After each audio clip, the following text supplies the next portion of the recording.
Welcome back to live diary. ഇന്നത്തെ വീഡിയോയിൽ നമ്മൾ +1 ഹ്യൂമാനിറ്റീസിൻ്റെ ഒരു കോർ സബ്ജക്റ്റായ ഹിസ്റ്ററിയുടെ ക്ലാസ്സസ് ആണ് സ്റ്റാർട്ട് ചെയ്യാൻ പോകുന്നത്. അപ്പം മൊത്തം 8 ചാപ്റ്ററുകളിലായിട്ട് 4 യൂണിറ്റ്സ് ആണ് നമുക്ക് ഈ ഒരു ഹിസ്റ്ററിയിൽ പഠിക്കാനുള്ളത്. അപ്പോൾ ആദ്യത്തെ unit from the beginning of time എന്ന് പറയുന്ന ആദ്യത്തെ ഈ ഒരു ചാപ്റ്റർ പ്രീ ഹിസ്റ്ററിയെ പറ്റിയാണ് പഠിക്കുന്നത്. അതായത് എഴുത്തുരേഖകളൊന്നും ഇല്ലാത്തൊരു കാലഘട്ടമായിരുന്നു ചരിത്രത്തിന് മുമ്പുള്ള കാലഘട്ടം. ഈ ഒരു കാലഘട്ടത്തെക്കുറിച്ച് നമുക്ക് അറിവുകൾ ലഭിക്കുന്നത് പ്രധാനമായിട്ടും ശിലായുധ ഉപകരണങ്ങൾ, അസ്ഥികൾ, ഫോസിലുകൾ, ഗുഹാചിത്രങ്ങൾ എന്നിവയിൽ നിന്നൊക്കെ ആയിരുന്നു. ഹ്യൂമൻ ഇവല്യൂഷനെ പറ്റി നമ്മൾ പഠിക്കുന്നുണ്ട്. Homo habilis, Homo erectus and Homo sapiens and difference between hominids and hominoids and അതുപോലെ തന്നെ ഹോമോസ് ആൻഡ് ആസ്ട്രലോപിത്തക്കസ്. ആരാണ് ഹോമോസ്, ആരാണ് ആസ്ട്രലോപിത്തക്കസ് എന്നിങ്ങനെ ഹ്യൂമൻ ഇവല്യൂഷനെ പറ്റി നമ്മൾ ഈ ഒരു ചാപ്റ്ററിൽ പഠിക്കുന്നുണ്ട്. ഈ ഹോമോ ഹെബിലിസ് ആയുധ നിർമ്മാതാക്കളായിരുന്നു. ടൂൾസ് മേക്കേഴ്സ് ആണ് Homo habilis. Then Homo erectus, upright man, നിവർന്നു നിൽക്കുന്ന മനുഷ്യൻ എന്നാണ് ഹോമോ ഇറക്ടസ് അറിയപ്പെട്ടിരുന്നത്. ഈ തീയുടെ കണ്ടുപിടുത്തം കൊണ്ടുവന്നത് ഹോമോ ഇറക്ടസ് ആണ്. ദെൻ ഹോമോ സാപ്പിയൻസ്, ആധുനിക മനുഷ്യൻ, തിങ്കിങ് വൈസ് മാൻ, ചിന്താശേഷിയുള്ള മനുഷ്യൻ, ആദിമ മനുഷ്യൻ എന്നവർ അറിയപ്പെടുന്നത് ഹോമോ സാപ്പിയൻസ് ആണ്. മനുഷ്യപരിണാമത്തിന് ഏറ്റവും പ്രധാനപ്പെട്ട 2 ഗ്രൂപ്പുകളാണ് ഹോമിനിഡ്സും ഹോമിനോയിഡ്സും. അപ്പോൾ ഈ ഹോമിനിഡ്സും ഹോമിനോയിഡ്സും തമ്മിലുള്ള വ്യത്യാസം എന്താണെന്ന് മുമ്പൊക്കെ പരീക്ഷയിൽ ധാരാളം ചോദിച്ചിട്ടുണ്ട്. അപ്പോൾ ഈ ഹോമിനിഡ്സ് ആരാണ്? ചെറിയ തലച്ചോറും വലിയ ശരീരവുമുള്ള ഒരു ഗ്രൂപ്പാണ് ഹോമിനോയിഡ്സ്.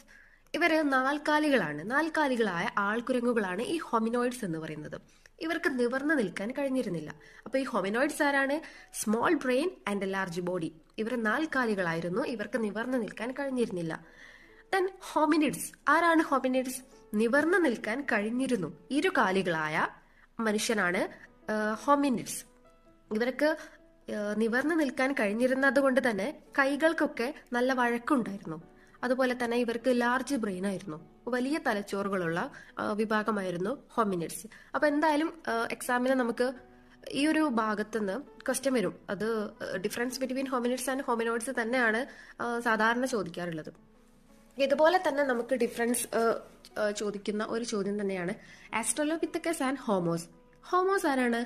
ഈ ഒരു മാൻ എന്ന് ലാറ്റിൻ വേർഡിൽ അർത്ഥം വരുന്ന ഒരു വേർഡാണ് ഹോമോ. ഈ ഹോമോസിന് ലാർജ് ബ്രെയിൻ ആയിരിക്കും.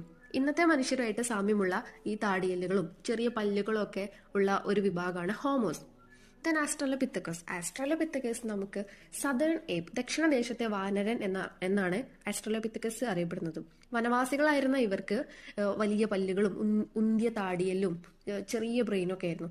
അപ്പം നമുക്ക് ഈ ആസ്ട്രലോപിത്തക്കസ് എന്ന് പറയുമ്പോൾ പെട്ടെന്ന് കണക്ട് ചെയ്യാൻ പറ്റുന്നത് ഈ ചിമ്പാൻസി, ഗൊറില്ല, ഒറാങ്ങൂട്ടാങ് ഇവയൊക്കെ നമുക്ക് പെട്ടെന്ന് മൈൻഡിലേക്ക് കൊണ്ടുവരുമ്പോൾ ഈ ഒരു ആസ്ട്രലോപിത്തക്കസുമായിട്ട് ഒരു കമ്പയർ ചെയ്യാൻ പറ്റും.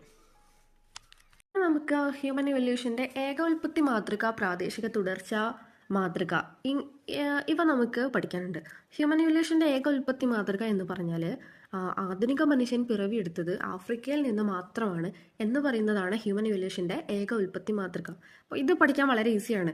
അപ്പം പ്രാദേശിക തുടർച്ച മാതൃക എന്ന് പറഞ്ഞാൽ ഏർലി ഹ്യൂമൻസ് പിറവിയെടുത്തത് എവിടെ നിന്നാണ്? പല പ്രദേശങ്ങളിൽ നിന്നാണ് ആധുനിക മനുഷ്യൻ ഉണ്ടായതെന്നാണ് പ്രാദേശിക തുടർച്ച മാതൃക എന്ന് പറയുന്നത്. ഇത് നമ്മളൊന്ന് ഒരു പ്രാവശ്യം വായിച്ചാൽ തന്നെ നമുക്ക് ഈ ഒരു ഐഡിയ എന്തായാലും മനസ്സിൽ നിന്ന് പോകില്ല. നമ്മൾ ടെക്സ്റ്റ് ബുക്ക് ഒരു പ്രാവശ്യമെങ്കിലും ഒന്ന് ഫോക്കസ് ചെയ്ത് വായിച്ചു കഴിഞ്ഞാൽ ചില പോയിന്റ്സ് നമ്മൾ പെട്ടെന്ന് മറന്നു പോയില്ല. നമുക്ക് വളരെ വളരെ ഈസി ആയിട്ടുള്ള ഒരു പാഠഭാഗം തന്നെയാണ് ഈ ഒരു പാഠഭാഗം.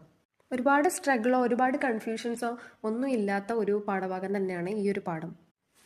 ഏർലി ഹ്യൂമൻസിന്റെ ജീവിത രീതിയിൽ ഏറ്റവും പ്രധാനപ്പെട്ടത് അവരുടെ ടൂൾ മേക്കിംഗ് തന്നെയായിരുന്നു. അവർ ആയുധങ്ങളായിരുന്നു കൂടുതലായിട്ട് നിർമ്മിച്ചിരുന്നത്. ആയുധങ്ങൾ നിർമ്മിച്ച് വേട്ടയാടുന്നു, അതുപോലെ ഫിഷിങ്, ഹണ്ടിങ്, ഗാദറിങ്, ഇതൊക്കെയായിരുന്നു അവരുടെ ഒരു പ്രധാന ജീവിത രീതി. So early human history is called stone age because അവർ കൂടുതലായിട്ട് ഉപയോഗിച്ചിരുന്നത് ശിലായുധങ്ങളായിരുന്നു. അതുകൊണ്ട് തന്നെയാണ് സ്റ്റോൺ ഏജ്, ശിലായുഗം എന്ന് പറയുന്നത് ആ ഒരു കാലഘട്ടം. അപ്പോൾ അതിൽ തന്നെ ഓൾഡ് സ്റ്റോൺ ഏജ് എന്ന് പറയുന്നതാണ് Palaeolithic age. Hunting and gathering ആയിരുന്നു അവരുടെ ഒരു ലൈഫ് സ്റ്റൈൽ. സ്ഥിരതയില്ലാത്ത ഒരു നൊമാഡിക് ലൈഫായിരുന്നു അന്നത്തെ ആളുകളുടേത്. അവർ മൂർച്ചയുള്ള ആയുധങ്ങളായിരുന്നു ഹണ്ടിങ്ങിന് വേണ്ടിയിട്ട് ഉപയോഗിച്ചിരുന്നത്. പിന്നെ ഇവർ ജീവിച്ചിരുന്നത് ഗുഹകളിലായിരുന്നു.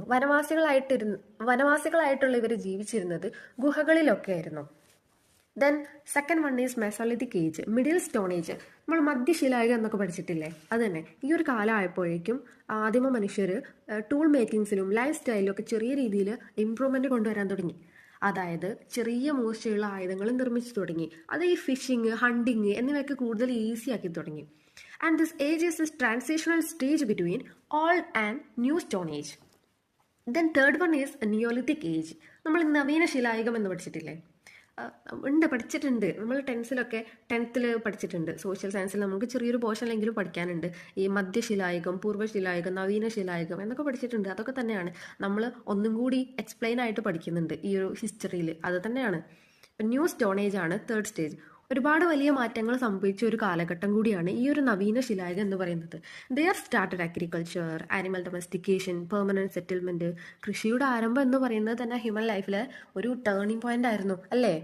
ആദിമ മനുഷ്യർ ഇതിലൂടെ ഫുഡ് പ്രൊഡക്ഷൻ സ്റ്റാർട്ട് ചെയ്തു, വില്ലേജസ് ഫോം ചെയ്തു, അതുപോലെ തന്നെ പോപ്പുലേഷൻ ഇൻക്രീസ് ചെയ്തു. ഒരു സോഷ്യൽ ഓർഗനൈസേഷൻ തന്നെ ഡെവലപ്പ് ചെയ്യാൻ കഴിഞ്ഞു കൃഷിയുടെ വരവോടുകൂടെ. അപ്പം നമ്മൾ പറഞ്ഞത് എന്താണ്? Stone age. ഈ ഒരു ശിലായുഗം എന്ന് പറയുന്നത് 3 സ്റ്റേജിലാണ്: old stone age, middle stone age and new stone age. പൂർവ്വശിലായുഗം, മധ്യശിലായുഗം, നവീന ശിലായുഗം. ഈ ഒരു 3 സ്റ്റേജസ് നമ്മൾ എന്താണെന്ന് ഒന്ന് പഠിച്ചു വെക്കാം. ഈ ഒരു പാഠഭാഗത്ത് നമുക്ക് പഠിക്കാൻ ഇത്രയൊക്കെ തന്നെ ഉള്ളൂ. ഒരുപാട് ഡീപ്പായിട്ട് ഒരുപാട് ടാസ്ക് എടുത്ത് പഠിക്കാനൊന്നും ഇതിലില്ല. പാഠപുസ്തകം നന്നായിട്ട് വായിക്കുമ്പോൾ നമുക്ക് പോയിന്റ് കിട്ടുന്നത് നമ്മൾ അണ്ടർലൈൻ ചെയ്ത്, അല്ലെങ്കിൽ നോട്ട്സ് ഒക്കെ പ്രിപ്പയർ ചെയ്യുമ്പോൾ പോയിന്റ് ഔട്ട് ചെയ്ത് 1 or 2 പ്രാവശ്യം ഒന്ന് ഫോക്കസ് ചെയ്താൽ നമുക്ക് ഈ ഒരു ചാപ്റ്റർ കംപ്ലീറ്റ് ആയിട്ട് ക്യാപ്ചർ ചെയ്യാൻ പറ്റും. അപ്പോൾ ഇതിൽ 1-2 വൺ വേർഡ് ക്വസ്റ്റ്യൻസ് ഉണ്ട്. ചിലപ്പം മേ ബി ചാൻസ് ഉണ്ട്. നമ്മുടെ അൾട്ടാമിറ കേവ്സ് സ്പെയിനിലാണ്, അതുപോലെ Lascaux and Chauvet caves France, പിന്നെ on the origin of species എന്ന പുസ്തകം, അത് ചാൾസ് ഡാർവിൻ്റെ ആണ്. പരിണാമ സിദ്ധാന്തം. On the origin of species ആരതാണ്? ചാൾസ് ഡാർവിൻ്റെ ആണ്.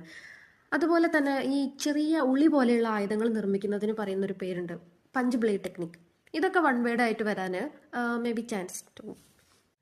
അപ്പോൾ ഇത്രയൊക്കെ കാര്യങ്ങളാണ് from the beginning of time എന്ന് പറയുന്ന ഈ ഒരു പാഠഭാഗത്ത് നമുക്ക് പഠിക്കാനുള്ളത്.